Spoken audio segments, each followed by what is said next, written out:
Sound வரக்கூடாது. நீங்க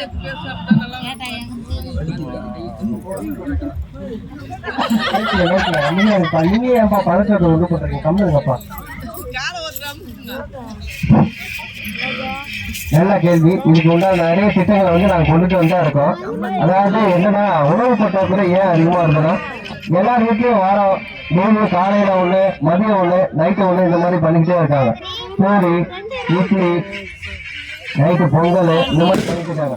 அதனால திங்கட்கிழமையில இருந்து வெள்ளிக்கிழமை வரைக்கும் காலையில நைட்டு மதியம் எல்லா வேலையுமே வந்து பாத்தீங்கன்னா இட்லி மட்டும்தான் வந்து உணவா வந்து இது பண்ணுவேன்.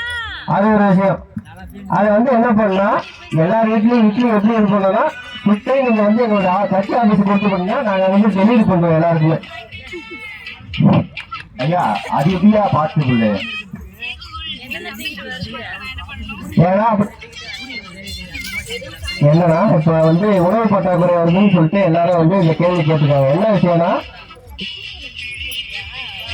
டெய்லிக்கும் அண்ணாவது பாத்தீங்கன்னா வந்து எல்லாருமே வந்து பாத்தீங்கன்னா இட்லி, தோசை, பூரி, பொங்கல் இந்த மாதிரி சாப்பிடுறாங்க. அதனால நம்ம தமிழ்நாட்டில் விளையிற அரிசி மட்டும்தான் இது பண்ணணும். டெய்லி வந்து பாத்தீங்கன்னா திங்கட்கிழமைல இருந்து சனிக்கிழமை வரைக்கும் பாத்தீங்கன்னா வந்து வெறும் இட்லி மட்டும்தான் 3 வேலையும். அதை வந்து என்னன்னா இட்லி சுட்டு உங்களுக்கு 3 வேலையும் வந்து பாத்தீங்கன்னா கட்சி ஆபீஸுக்கு வண்டியில கொடுத்து இருக்கோம்னா நாங்க வந்து எல்லாருக்கும் டெலிவரி பண்ணுவோம். இதனால வந்து உணவு பற்றாக்குறை வராது. அதுவும் இல்லாம நம்ம நாட்டில் விளையிற அரிசி வந்து எல்லாருக்கும் இது பண்ண மாதிரி இருக்கும். சூப்பர் சூப்பர் ஐயா. அப்ப வாரம் வந்து ஒரு வாரத்துக்கு இட்லி, அடுத்த வாரத்துக்கு இட்லி, அடுத்த வாரத்துக்கு வந்து தோசை, அதுக்கு அடுத்த வாரத்துக்கு வந்து பொங்கல். ஓகே. வேற எதனா செஞ்சா நீங்க அதுக்கு வந்து தடை விதி. ஞாயிற்றுக்கிழமை மட்டும் ஸ்பெஷல். அன்னைக்கு மட்டும் எல்லாரும் கஞ்சி தான் குடிக்கணும். ஓகே ஐயா, ஓகே ஐயா. இது மாதிரி உலகத்தரம் வாய்ந்த சிந்தனைகள்லாம் உருவாகுது. உலகத்தரம் வாய்ந்த சிந்தனை, இந்த மாதிரி சிந்தனைலாம் நாங்க நிறைய திட்டங்கள் கொண்டு வந்து தான் இருக்கோம். அதுல ஒரு சிந்தனை இது விஷயம் தான் இது. ஓகே ஐயா. அடுத்த கேள்வி, வனவிலங்கு இப்போ வந்து நிறைய பேர் கொலை பண்றாங்க ஐயா. ஃபார் எக்ஸாம்பிள் இல்லைங்க, நானே திருப்தி பண்ணிதான் புலித்தோல், புலியோட பல்லு இதெல்லாம் வந்து வேட்டையாடுறாங்க ஐயா. இதை பத்தின அது வந்து இதை பத்தின உங்க கருத்து என்ன ஐயா? இதை எப்படி நம்ம தடுக்கலாம்? ஏன்னா இப்ப ஆடு மாடு கோழிகள்லாம் என்ன பண்றீங்க? வளர்க்குறோம் ஐயா. வளர்க்குறாங்க. என்ன பண்றோம்? சாப்பிட்றோம். அதனால ஏதாவது பஞ்சம் பற்றாக்குறை ஏதாவது வருதா? இல்லையா. அதே மாதிரி என்ன பண்ணீங்கன்னா, புலி, சிங்கம், பூனை, யானை எல்லாத்தையும் வளங்க, பற்றாக்குறை எதுவும் வராது ஐயா. நீ கேட்ட கேள்விக்கு நான் பதில் சொல்லிட்டேன். உணவு பற்றாக்குறை ஏன் விலங்குகள் வந்து ஏன் வந்து பாதுகாப்பு, இதுக்கு உண்டான பதில் இதுதான். யானை எப்படியா வளர்க்க முடியும்? யானை கோயில வளர்க்குறாங்கப்பா. ஒரு கோயில 2 யானை வளர்க்குறாங்கப்பா.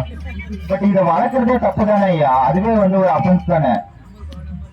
வளர்க்குறது தப்புனா அது எப்ப வளர அறிவு கட்டவன அப்படி சொல்றீங்களா ஐயா? ஆமா. ஓகே ஐயா. சரி, நம்ம அடுத்த கேள்விக்கு போயிடும் ஐயா.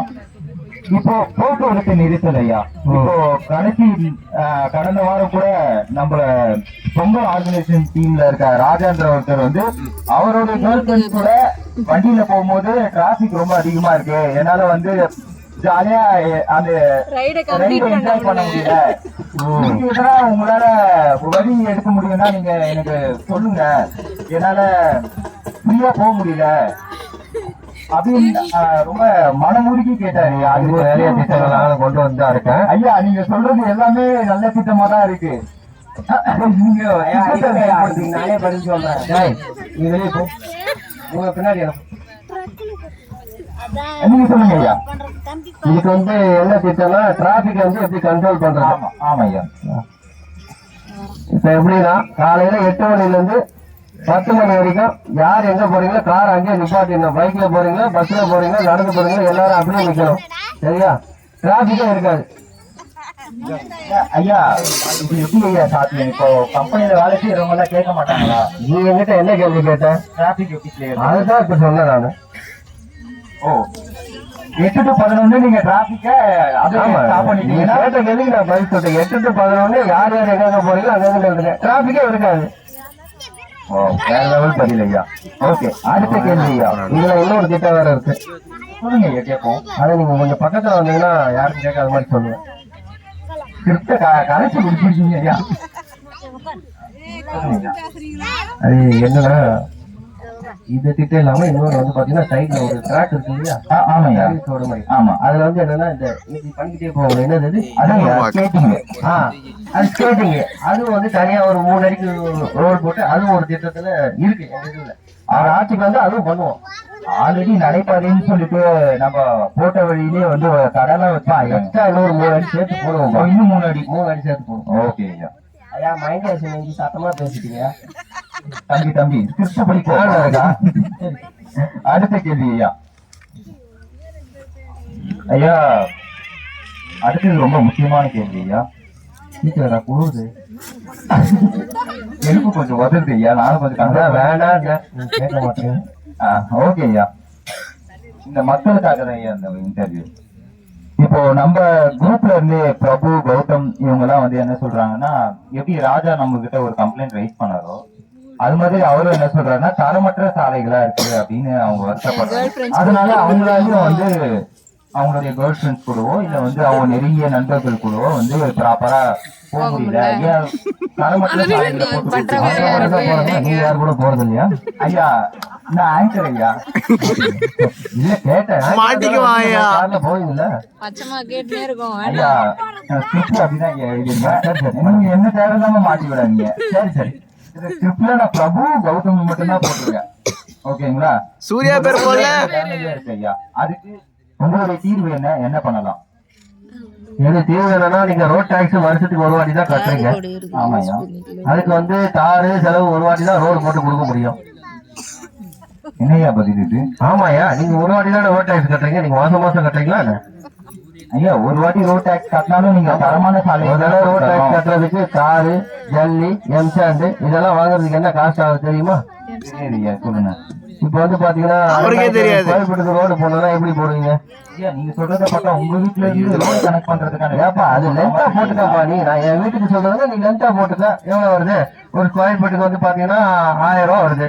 தாரு ஜல்லி இது பண்ண அதே 2000 ஸ்கொயர் ஃபீட்டுக்கு எவ்வளவு வருது பாரு? 10,000 ரூபாய் ஐயா. 10,000 ரூபாயா? டேய் உன் கணக்குல சீ வச்சு கொடுத்து 1 லட்சம் ரூபா வருதா? ஓ சரி சரி சரி. 1 லட்சம் ரூபா ஆகுது. அதை கணக்கு பண்ணுங்க. ஒரு வாட்டி போடுறோம் டாக்ஸ், ஒரு வாட்டி தான் ரோட் டாக்ஸ் கட்டுறீங்க, ஒரு வாட்டி ரோடு போட்டு கொடுக்குறோம்.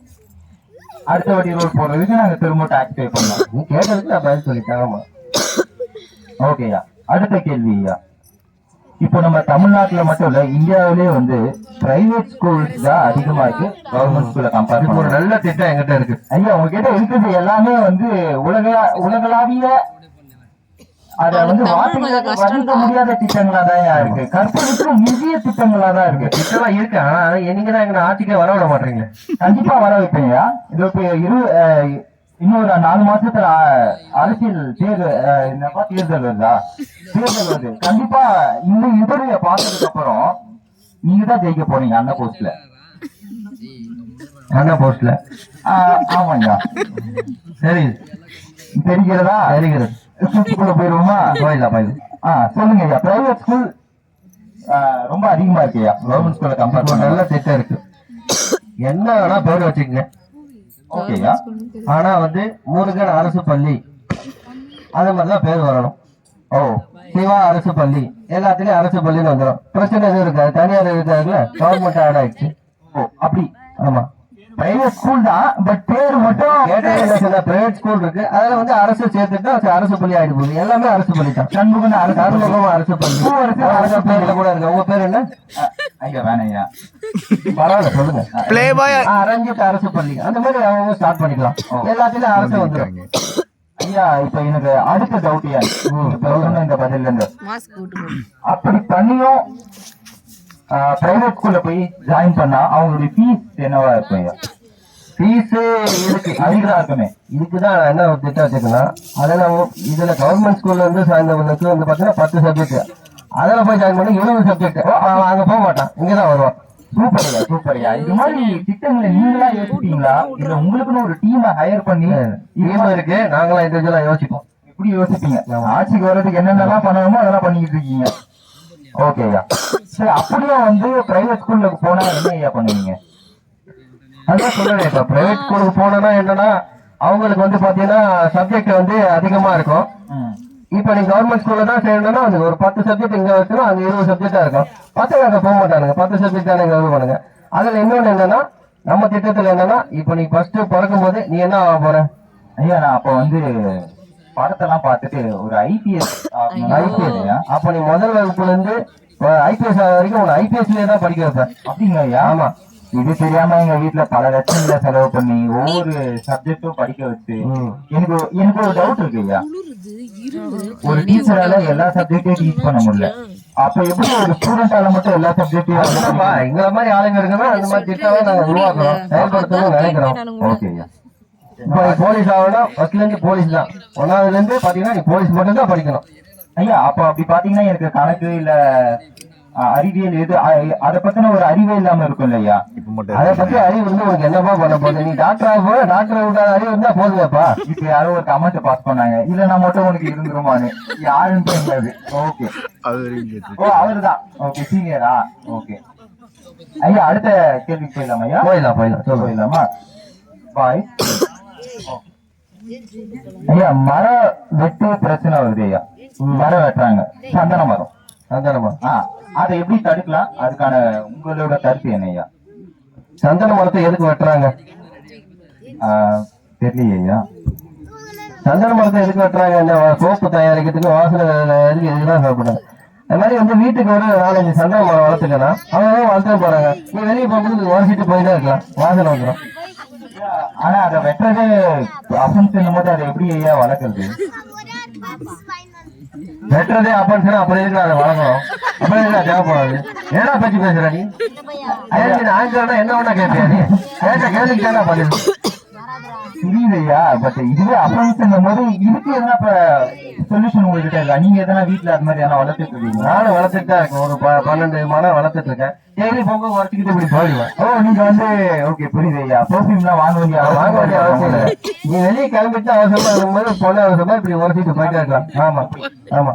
ஓகே உங்களுக்கு தெரியுமா எக்ஸ்பீரியன்ஸ் அதிகமா இருக்கு? இல்லையா என்னுடைய நண்பர் ஒருத்தர், அவரு யாருங்க இருக்காதுன்னு தெரியலையே, எங்கன்னா உட்காந்துட்டு இருப்பாரு, பெண்கள் பக்கத்துல எங்கன்னா உட்காந்து இருப்பாரு, எங்கன்னு தெரியல. அவர்தான். ஐயா அடுத்த கேள்விக்கு போயிடலாமா ஐயா? போயிடலாம். ஐயா தமிழ்நாட்டுல போராட்டம் நிறைய நடக்குது. அதை நிறுத்தத்துக்கு என்ன ஐடியா வச்சிருக்கீங்க? மெயினா வந்து என்ன போராட்டம்லாம் நடக்குதுன்னு சொல்றீங்க? மறந்துட்டு ஐயா உண்ணாவிரத போராட்டம் ஐயா. நான் வந்து ஒரே